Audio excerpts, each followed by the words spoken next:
অন্য বছর অঘ্রাণ মাসে এতটা শীত পড়ে না। তো যত ঠান্ডা পড়বে তত গুঁড়ো ভালো হবে, মানুষজনের দেনাপাতিও মিটিয়ে যেমন ঘর যেতে পারি। অগ্রহায়ণী শীতের আমেজ। 2024 সালে শীতের আমেজ বাধা পেয়েছে বারবার। 2023-এও কয়েকটা দিন বাদে তেমন জাঁকিয়ে শীত পড়েনি, বরং শীত বিদায় নিয়েছে সময়ের আগেই। ফলে আশানুরূপ হয়নি খেজুরের রসের ফলন। তবে এই বছরের ব্যাপারটা অন্য। হেমন্তের শুরু থেকেই পাওয়া যাচ্ছে শীতের আমেজ। বাঁকুড়ায় হাড় কাঁপানো শীতের স্পেল নতুন কিছু নয়। যে সময় বেশিরভাগ মানুষ লেপ কম্বল গায়ে ঘুমিয়ে থাকেন, সেই সময়ে কাজ শুরু হয়ে যায় শিউলিদের। নলেন গুড় যারা তৈরি করেন তাদের এই নামেই ডাকা হয়। তবে এই শিউলিরা সারা বছর যুক্ত থাকেন অন্য কোনো জীবিকায়। শীত পড়লেই তাদের বাড়তি লাভের আশা দেখায় নলেন গুড়। ধার দেনা করে হলেও তারা শ্রমিক লাগিয়ে গুড় তৈরির কাজ শুরু করেন। মরশুম শেষে লাভের টাকায় মেটান ধার। আমি এখানে মহল করতে চাই 52 বছর আছি মহল আমি এখানে।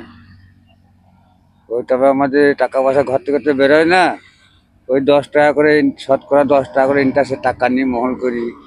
আবার এই গুড় প্রোডাকশন হলে তখন বেচা কেন তার টাকা ঋণ শোধ করে দিই। বৃষ্টিও হয়, যদি লস হয়ে যায় মুনিশরা মানবে না, ওদের বেতন ওদিকে লাগবে, সে তোমার হোক আর নাই হোক। এবারে যখন না হয় মানে এটা সে লটারির মতন সিজন, মানে হাটকি লাট, যদি হলো তো হলো আর না হলো তো ফুটে গেল।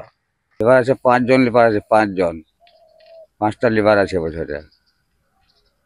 লেবারদের বেতন অনেক, যারা গাছ টাঙে তাদের বেতন 70 টাকা করে, 70,000 টাকা করে। হ্যাঁ, সিজনটা 70,000 টাকা, খাওয়া দাওয়া সব দিতে হয়, 70,000 টাকা লেবারের বেতন দিতে হয়। এইভাবে কর্ম করে আমরা এইভাবে খাই আর কি। এটাই মূল পেশা। হ্যাঁ, এটাই মূল পেশা আমাদের।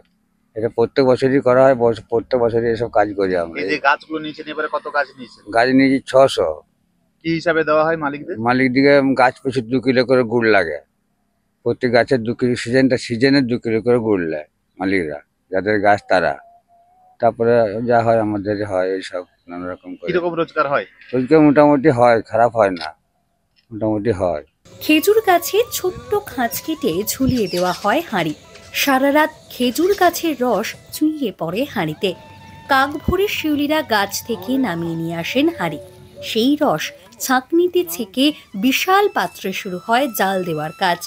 এভাবেই তৈরি হয় বাঙালির উইন্টার ডেলিকেসি নলেন গুড়। শিউলিরা বলেন, যত বেশি ঠান্ডা তত বেশি মিষ্টি গুড়। তাই এই বছরটা ভালো লাভের আশায় বুক বাঁধছেন তারা। শীত পড়লে গুড়ের স্বাদটা বেশি পাওয়া যায়, রসও অতিরিক্ত পাওয়া যায়। শীত মানে খাওয়া দাওয়া, খেজুর গুড় খুব আমেজ, মানুষের সব দিক দিয়ে খুব ভালো অনুভব পাওয়া যায়।